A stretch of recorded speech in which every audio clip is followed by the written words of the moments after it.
안녕하세요. 한국의 모파상 이태준 작가의 단편소설 누이 낭독해 드릴게요.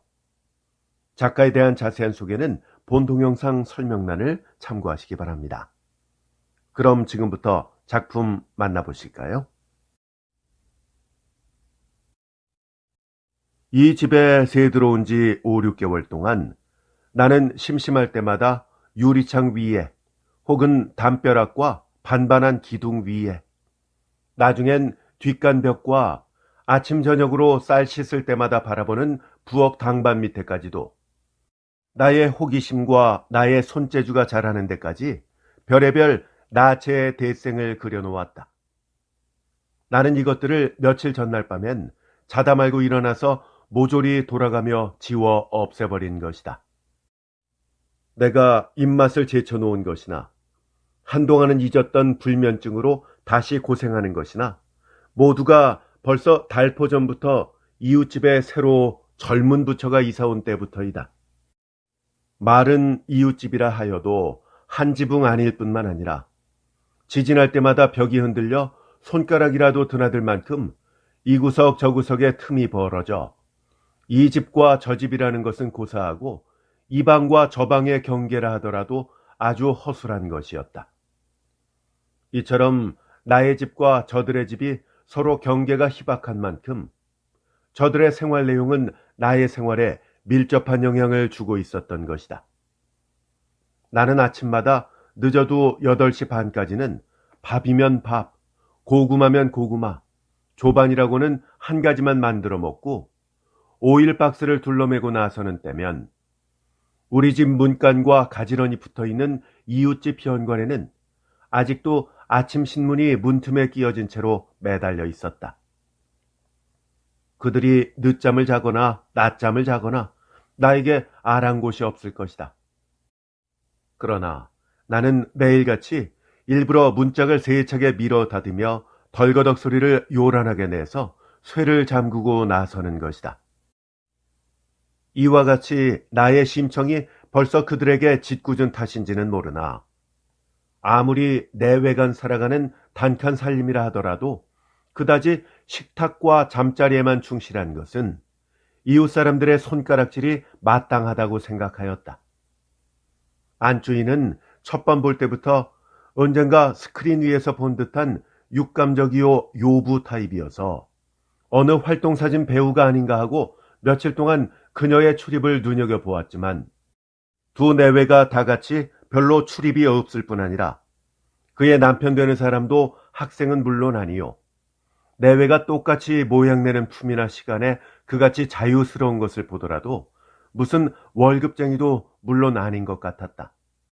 이 이상한 우리 이웃집의 젊은 내외는 조석으로 우물가에 모이는 아낙네들의 수다스러운 이야기거리가 되는 듯하나 나는 사내 사람이라 한 번도 그 축에 끼어보지는 못하였다. 아무튼 장지문 한 겹으로 칸을 막은 아래 윗방과 같이 모든 음성이 그대로 울려오고 별별 냄새가 그대로 풍겨오는 우리 이웃방에 그 염치 없는 젊은 내외의 생활은 가난하고도 고독한 나에게 정신상으로나 육체상으로나 여간한 악영향을 주는 것이 아니었다. 아침에는 그들이 고요하게 잠들어 있을 때이므로 서로가 몰간섭이겠지만 저녁을 먹을 때부터는 나의 단출한 생활이라 여지없이 그들에게 타격을 받게 되는 것이다. 매일같이 옆방에서 흘러오는 고기 지지는 냄새에는 씹어 삼키려던 닭구앙 쪽이 그만 장작개비처럼 굳어지는 것 같았다. 냄새도 냄새려니와 전등 불빛까지도 우리 방 것보다는 몇십 배나 더 밝은 것이어서 버그러진 벽 틈으로 쏟아져 나오는 그 맹렬한 광선은 마치 탐조등처럼 쓸쓸한 나의 식탁 위에 어른거리는 것이 밉살스러울 뿐더러 마주 앉아 서로 야금야금 고깃점을 씹어 삼키는 소리가 애총을 파먹는 짐승처럼 얄미운 생각도 일어나는 것이다. 그러나 나는 이것만이라면 오히려 다행으로 알 뿐만 아니라 공연히 나의 젊은 부처에게 무례스러운 불만을 털어놓지 않을 것이다. 그 젊은 내외는 설거지도 그 이튿날 아침에야 마지못해 하는 것 같다. 대체로 내외분이 똑같이 게으른 편인 것은 쓰레기통을 보아서도 짐작할 수 있는 것이다. 부엌문 밖에 가지런히 놓여있는 두 개의 쓰레기통은 무엇보다도 우리 두 집안 식구의 성격부터 생활 정도에까지 통계적으로 설명을 하고 있는 것이니 우리 쓰레기통엔 언제나 낯익은 쓰레기로 고구마 껍질, 다마니기 껍질, 그리고 보리차 건더기 같은 것에 불과하였다. 그러므로 한 달이 지나가야 석유통만한 쓰레기통이 다 차보는 일이 없었다. 그러나 우리 이웃집 쓰레기통은 두 식구가 살기도 하려니와 아무튼 일주일이 멀다 하고 그득그득 차고 넘치는 것이니 이름 모를 간스매, 즉 통조림통들과 과일 껍질과 그 중에도 콘비프 통 같은 것과 닭뼈다귀 때문에 근처에 보이는 개들이 아침 저녁으로 모여들어서 쓰레기를 파헤쳐 놓고 가는 것이다. 그러면 쓰레기라도 남의 눈에 띄지 않아야 할 수치스러운 것이 길 위에 나동그라져서 장사치들이 발로 툭 차고 다녀도 그 집 사내 사람이나 안 사람이나 비 한 번 드는 것을 보지 못하였다. 그들은 저녁이 끝나면 늘 유성기를 틀어놓았다. 이 유성기만은 옆방에 있는 나에게까지 공통되는 쾌락이었다. 그러나 내가 제일 괴롭기 시작하는 때는 이 유성기 소리를 듣고 나서부터이다. 옳지, 오늘은 목욕을 가지 않고 집에서 닥달을 하는구나. 산에만 어디로 나가는구나. 나는 하루에도 몇 번씩 벽에 붙어서 그들의 쾌락을 훔쳐보기도 하였다. 계집이 화장하느라고 젖가슴에 손길이 철썩거리는 소리를 들을 때마다 나는 일정한 벽 틈으로 가서 눈을 맞추고 서 있는 것이다. 계집은 우통을 벗어젖히고 돌아앉았지만 그와 마주 앉은 거울 속에 그의 그림자는 나와 정면으로 대하게 되는 것을 물론 모를 것이다. 미미가쿠지한 머리는 빗질만 몇 번 하고 나서 끓는 물에 짜낸 수건으로 얼굴에서 귓속까지 목덜미에서 젖가슴까지 살이 빨개지도록 문대고 나서는 김이 구름 피듯 하는 자기 얼굴이 어스름하게 거울 속에 숨어 있는 것을 자기도 한참이나 모르는 사람처럼 바라보는 것은 아마 내가 이만하니까 하는 얼굴 고운 계집의 자존심이라고 생각한다. 거울 속의 그녀는 나를 보고 한번 생긋 웃으면서 다시 화장을 계속한다.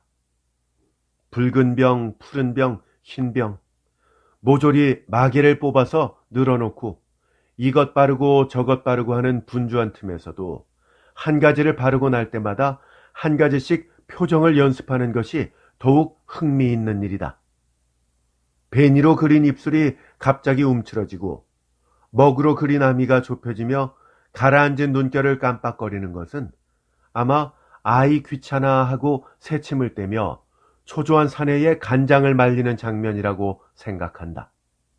입술에 베니, 즉 립스틱을 다시 그리다가는 아랫입술을 살짝 깨물어 흰 이를 자랑하는 듯 포동포동한 뺨 위에 홈을 파면서 보는 것은 말은 하지 않아도 아마 그 속살거리는 누나를 보아서 어서 내 입술에 하는 허락이 아니면 그저 주문일 것이다.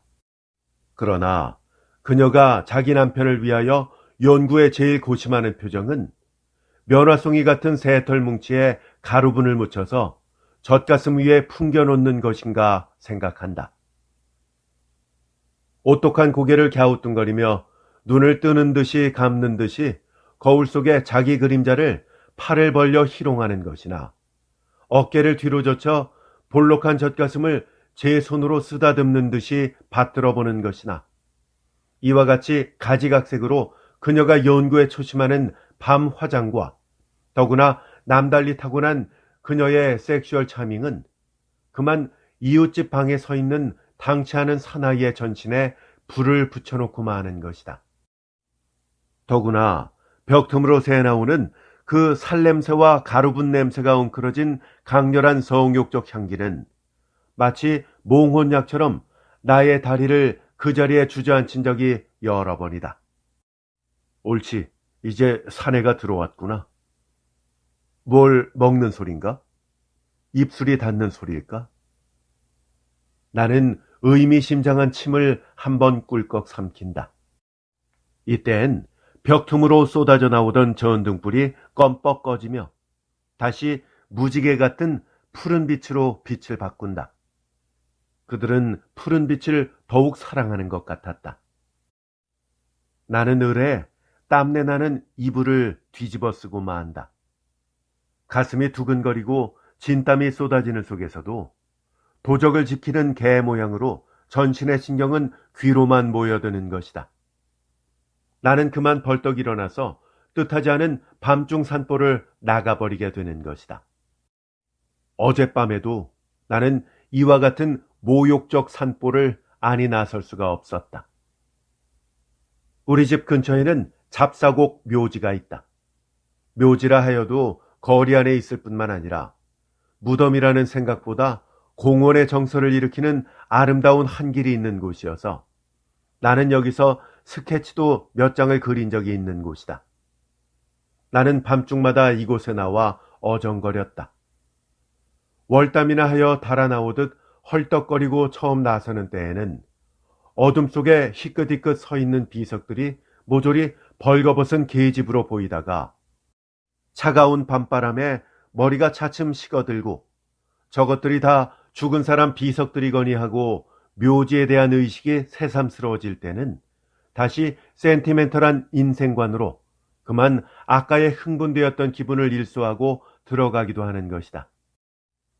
어젯밤 내가 지금 누이라고 부르는 그 이름도 나이도 집도 모르는 그 여자를 만난 곳이 역시 이 길 위에서요. 우뚝 서 있는 비석들이 모조리 계집으로만 보이는 아직도 그 미친 정열이 가라앉기 전이었다. 물론 그 불붙듯하는 미친 정욕이 아니면 나의 숫기로는 도저히 운도 떼지 못할 일을 했던 것이다. 평소 같으면 으슥한 밤중에 외딴 길을 걸어오는 젊은 여자가 무서워선들 말도 붙이지 못하였을 것을 나는 다짜고짜로 들이덤벼서 그녀의 손목을 붙들었던 것이다. 그러나 붙들고 나서 나는 뱀이나 움킨 듯이 새 정신이 번쩍 들고 손목에 맥이 풀리고 만 것은 그 알지 못할 여자의 태도가 너무 침착한데 놀라지 않을 수 없었던 것이다. 그녀는 자기의 찬손을 녹이려 함인지 내 손에서 빼려 하지 않았다. 그뿐만 아니라 나의 얼굴을 물끄러미 쳐다보는 그녀의 눈에서는 놀라는 빛조차 찾아볼 수 없었다. 그녀의 핏기 없는 입술이 가늘게 떨렸지만 그것은 도리어 나에게 동정을 감추지 못하는 연민인 듯하였고 어찌 보면 그 편에서 나와 만나려던 사람같이 무슨 하소연을 하려는 것 같기도 하였다. 그러나 나의 정욕은 그렇게 날래 가라앉지 않았다. 나는 그녀의 두 손을 움켜잡은 채로 그녀를 비석이 서 있는 잔디밭 머리로 이끌었다. 그녀는 아무런 반항도 없이 묵묵히 따라와 앉아주는데 나의 가슴은 다시 한번 섬뜩하였다. 하지만 그녀는 사람이었다. 틀림없는 계집이었다. 나의 경련되는 두 팔은 어느 틈에 벌써 그녀의 젖가슴과 겨드랑이를 싸고 돌았다. 따라서 그녀의 귤쪽같이 싸늘한 입술 위에는 나의 불덩어리 같은 입술이 염치를 돌아볼 새 없었던 것이다. 그러나 그녀의 입술까지도 조금도 반항에 돌이킴이 없이 천연스러움에 나도 그전엔 더욱 이상스러운 생각이 들어갔다. 그래서 얼른 무슨 말이고 이 이상한 계집의 말소리를 듣고 싶었다. 이 근처에 계십니까? 내가 먼저 떨리는 입을 열었다. 그리고 만일에 이 이상한 계집에게서 아무런 말소리도 없다면 이것이 무엇일까 하고 두려운 생각이 번뜩 떠돌았으나 그녀는 아까 말한 것과 마찬가지로 틀림없이 사람이었다. 그녀는 머뭇거리지도 않고 그러나 침중한 어조로 대답하였다. 아니에요. 한참 가야 돼요. 잠깐 동안 우리 사이엔 서로 조화되지 않는 불안스러운 침묵이 지나갔다. 그녀는 멀리 밤중 하늘을 바라보고 있다가 손수건을 내어 눈물을 씻었다. 그리고 자기에게 그같이 무례스러운 사나이가 어떤 사람인가를 보려고도 안 하고 다시 먼 하늘가를 바라보는 것이었다. 그녀는 나를 만나기 전부터 울고 있는 사람이었다. 그녀의 손수건은 벌써부터 많이 젖어 있었다. 그녀의 눈이 그녀의 수건과 같이 젖어 있었지만 꼭 담은 입술이며 수억 만리를 바라보는 얼굴이었다. 저는 고독한 사람입니다. 나는 이러한 의미 막연한 말을 어색하게 흘려버렸다. 저도... 그녀는 말을 내다 말고 흐리멍덩하게 끊어버리고 말았다. 그리고 몸을 잠깐 소스라치며 나를 한번 정답게 쳐다보고 고요히 내리까는 눈에서 피차에 신세 타령 같은 것이야 설명해서 무엇합니까? 하는 듯한 빛이 어렸다. 그리고 그녀는 여전히 먼 하늘가만 바라보고 있었다. 그렇다. 고독하니 괴로우니 하는 것도 잠시 고독한 사람, 잠시 괴로운 사람들이나 하는 말일 것이다. 허구한 날 이것을 한 반려로 하는 사람에게는 신세 타령이나 넋두리조차 귀찮을 것이다. 그러면 이 알지 못할 여자도 나와 같은 사람이었던 건가? 나는 이 며칠 동안 그 비열한 정욕을 못 이겨 그 쓸쓸한 밤중 한길을 거닐었다. 그러나 그것만으로써 내가 고독하다면 그 고독은 돼지나 개에게도 있는 그런 고독에 지나지 않았을 것이다. 나에겐 돼지나 개의 고독과 같을 수 없는 그런 고독이 있었다.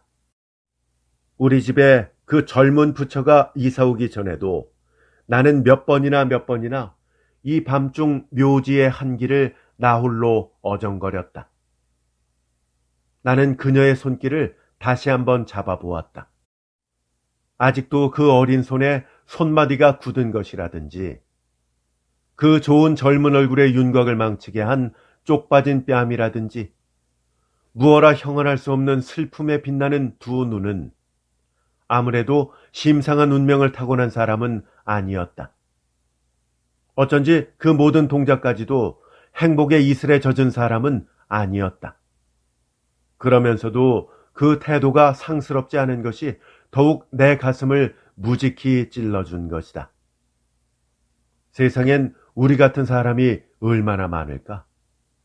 더구나 그녀는 남자와도 달라서 한창 피려는 봉우리가 벌써 세상 물결에 시달리다가 이렇게 쓸쓸하게 가라앉으려는가? 내 가슴은 더욱 찌릿하였다. 우리는 비록 하는 말은 없었다 할지라도 이에서 더한 통사정과 위안이 어디 있으랴? 나에게 대한 그녀의 침착하고도 반항 없던 태도의 수수께끼도 이 침묵 가운데서 나는 풀어볼 수 있었던 것이다. 그녀는 몇 번이나 이런 걸음을 내쳤던가? 그녀는 얼마나 사람을 원망하며 사람을 그리기에 못 견뎠던가? 나는 그녀의 손을 잡은 손에 다시 힘을 주었다. 용서하세요. 아니요. 이때 저편에서 두런두런하는 말소리와 함께 두어 사람의 그림자가 나타났다.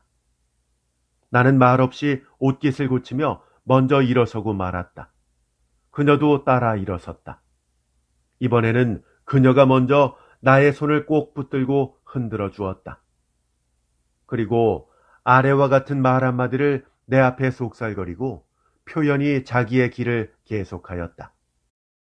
나는 이 말 한마디만은 그녀의 입술에서 울려나온 그대로 적어두려 한다. 저도 이제부터 외로운 사람들의 편이 되겠어요. 이 한마디 말을 생각할 때마다 나는 더욱 그녀가 갖추고 있던 모든 수수께끼를 풀어낸 듯이 기쁘면서도 한편으로는 마치 넓게 자라는 남매끼리 다시 만날 기약도 없이 흩어지고 만 것과 같이 사라진 그녀의 그림자가 몹시도 그리워지는 것이었다.